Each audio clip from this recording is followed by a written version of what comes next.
여러분 안녕하세요. 제가 최근에 말씀 펀치를 시작했는데요. 정말 여러분들께 부탁드리고 싶은 것은요. 오직 성경, 오직 말씀으로만 이 모든 주제들에 대해서 이야기하려고 합니다. 절대 신학적인 논쟁은 제가 원하지 않고요. 신학적인 논쟁은 끝이 없습니다.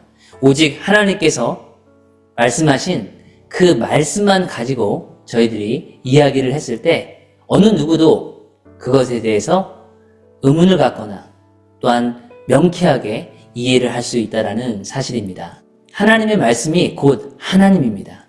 요한복음 1장 1절에 보면 태초에 말씀이 계시니라 이 말씀이 하나님과 함께 계셨으니 이 말씀은 곧 하나님이시니라. 우리가 보는 이 말씀은 바로 곧 하나님입니다. 그렇기 때문에 이 성경은 1.1획 틀린 것이 하나도 없다고 그렇게 이야기를 하고 있습니다.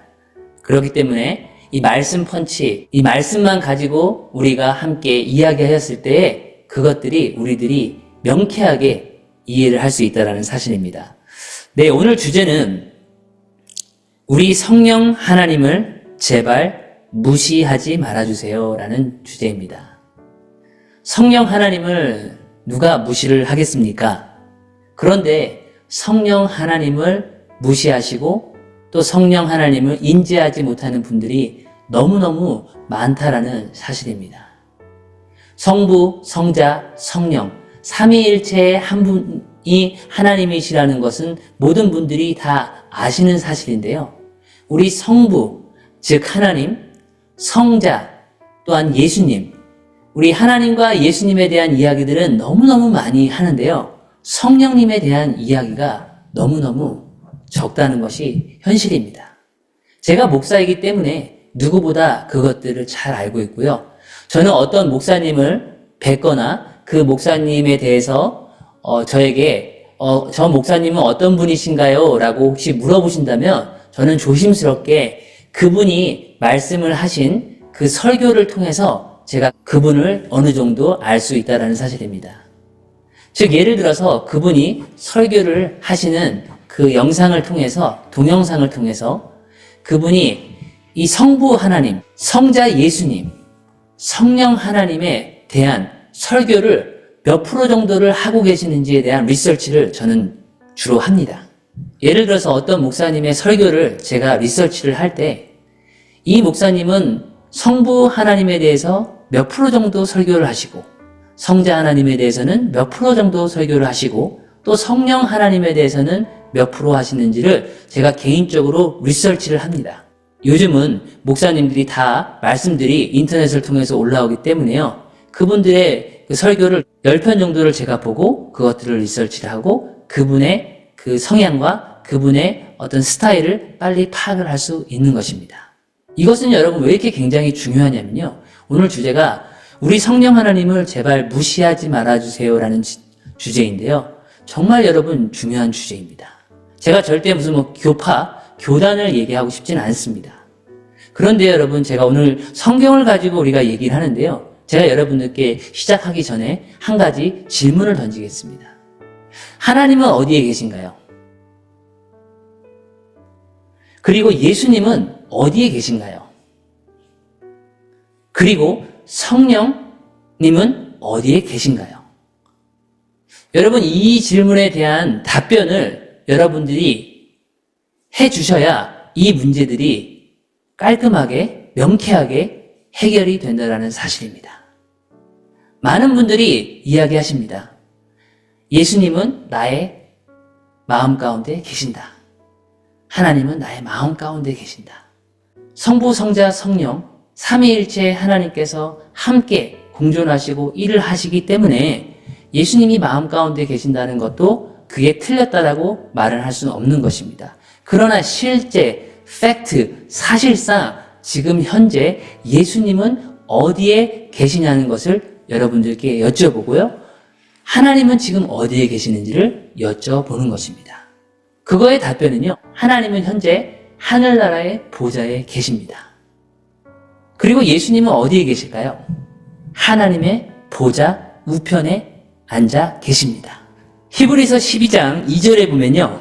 믿음의 주여 또 온전케 하시는 이인 예수님을 바라보자. 그는 그 앞에 있는 기쁨을 위하여 십자가를 참으사 부끄러움을 개의치 아니하시더니 그 다음에 가장 중요합니다, 여러분. 하나님 보좌 우편에 앉으셨느니라.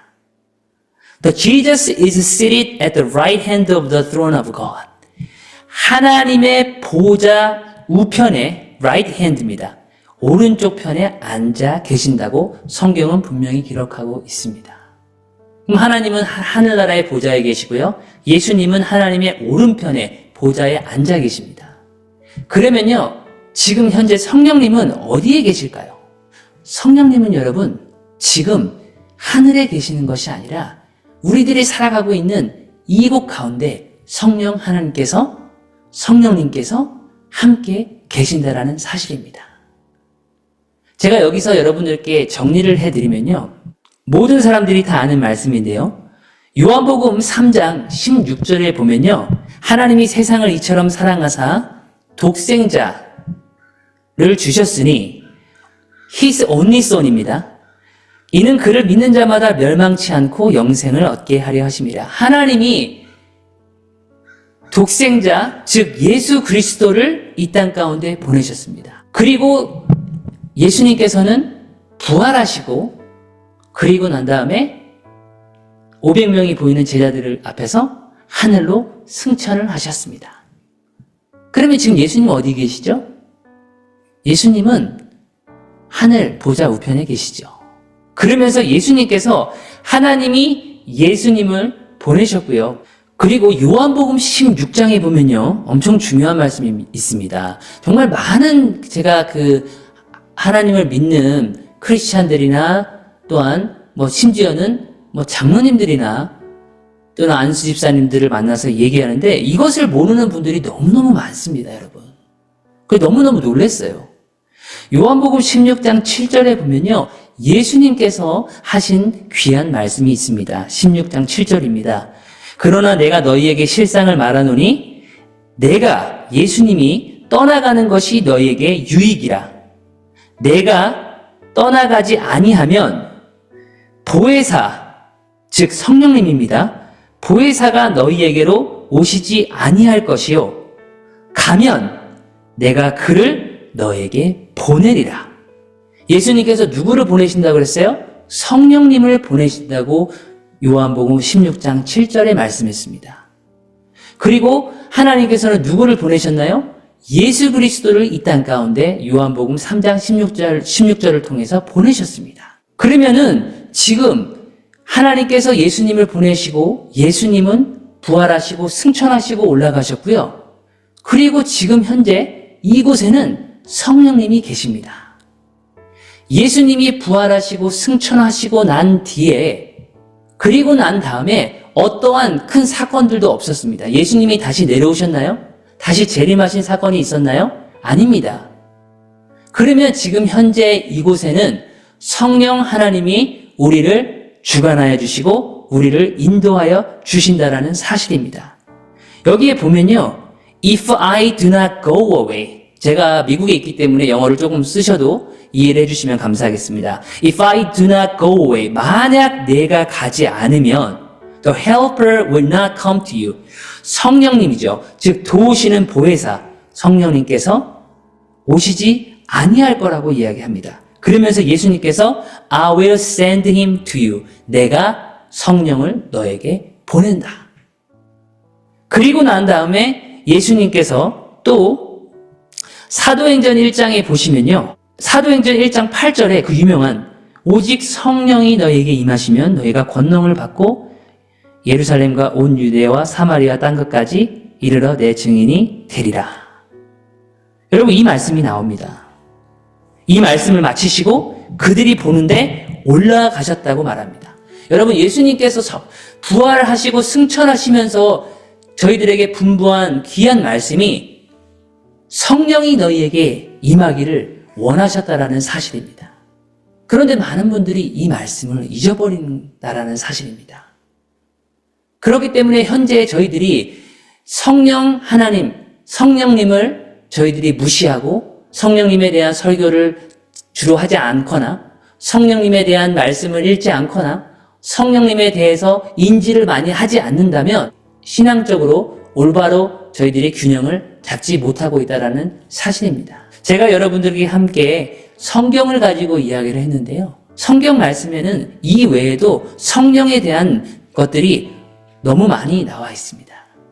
보통 많은 이단에 있는 사람들이 이런 성령의 체험, 성령의 능력이라고 해서 막 이런 것들을 과장하고 거짓으로 하는 부분 때문에 우리 성령 하나님, 즉 성령님께서 많이 약화되어 있고 많은 사람들이 인지하지 못하고 오직 하나님, 예수님만을 찾고 성령님은 그저 성부, 성자, 성령의 한 분으로만 인식하는데요. 그분들이 그것을 이단으로 사용하고 그분들이 그것들을 잘못 인용해서 그렇게 하는 것이지 분명히 예수님께서는 내가 성령을 너희에게 보낸다고 말씀하시고 그가 나를 증거한다고 이야기하고 있습니다. 요한복음 15장 26절에 보면요 또 나옵니다. 내가 아버지께로부터 너희에게 보낼 보혜사 곧 아버지께로부터 나오시는 진리의 성령이, 여러분 이 되게 말이 어려운 것 같은데요. 잘 이해하시면요. 하나님 아버지로부터 오시는 분이 또 성령님입니다. 또 그 아버지께로부터 나오시는 그 성령님이 오실 때에 그가 나를 증거한다고 이야기합니다. 즉 성령을 통하지 않고서는 우리가 예수님을 예수 그리스도라고 우리가 증거할 수 없다라는 사실이죠. 그런데 왜 많은 분들이 하나님, 예수님은 찾는데 성령님은 찾지 않는 건가요?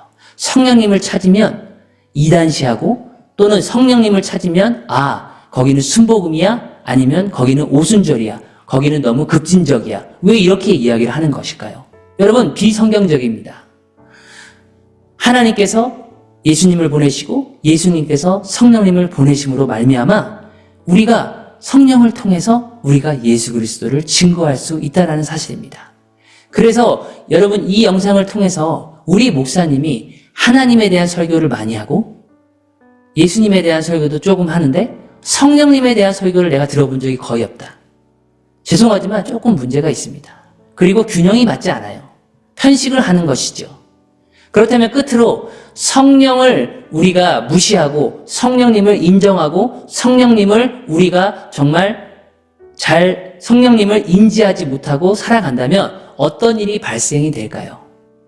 제가 그것은 이렇게 말씀을 드리고 싶습니다. 성령님을 온전히 의지하고 성령님을 인정하고 성령님과 함께 하지 않으면요. 기독교의 그 능력이 굉장히 약화되어 있고 기독교의 복음이 정말 떨어져 있습니다. 즉 힘이 없다라는 사실입니다. 내가 하나님을 믿고 예수님을 믿는데 뭔가 그 예수님이 하나님이 정말 내 안에서 정말 살아계신 분으로 인식이 되어지고 제가 말기암에서 정말 그 죽을 것 같은 그 상황에서 갑자기 모든 암세포들이 다 사라지면서 정말 그 수술이 다 취소가 되고 정말 놀라운 기적이 일어났는데요. 제가 그랬던 여러 가지 원인들 중에서 가장 큰 이유는 제가 성령 하나님께 늘 기도를 하면서 성령님께 부탁을 드리고 기도를 하였더니 성령의 역사하심과 성령의 놀라운 치료의 역사가 일어났다라는 사실입니다. 오늘 말씀 펀치, 우리 성령님을 제발 무시하지 말아주세요. 여러분 이 말씀 정말 귀한 말씀이고요. 우리가 오늘 성경을 통해서 다 보았는데요. 오직 성경으로만 이야기합니다. 이것을 신학적으로 이야기하면요. 여러분 답이 없습니다. 왜냐하면 우리가 예수님을 추종하고 이 하나님을 따라가야지 신학자의 말에 어떠한 신학자가 이렇게 말했더라. 어떠한 신학교 책에 신학 서적에 이렇게 써있더라. 정말 죄송하지만요. 저는 그것들을 다 무시합니다. 우리 하나님이신 이 말씀이 모든 것의 중심이 되어야지 어떤 신학자가 이야기했다라는 사실은 저는 개인적으로 받아들일 수 없으며 저도 또한 미국에서 신학 공부를 하고 다 했지만 제가 받아들일 수 없는 사실입니다. 오직 이 말씀만 가지고 우리들이 이야기를 해야 될 줄 믿습니다. 미국 신학교 신학생들이요. 그리고 미국 신학교 교수님들이요, 성경 가지고 이야기 안 하고요, 신학 서적을 가지고, 신학교의 교리를 가지고 주로 이야기를 많이 합니다. 저는 개인적으로 너무너무 싫어요. 그래서 제가 신학교에서 교수님들과 많은 논쟁을 하고 그 미국 교수님들과 그랬던 것들이 많은데요. 그분들은 모든 분들이 다 그렇다는 건 아니지만 대체적으로 그분들은 신학 교리를 가지고 이야기를 하는데 저는 그것에 동의할 수 없다라는 사실입니다. 오직 성경으로, 오직 말씀으로 이 시간 우리 함께 나아가기를 제가 소원하겠습니다. 감사합니다, 여러분.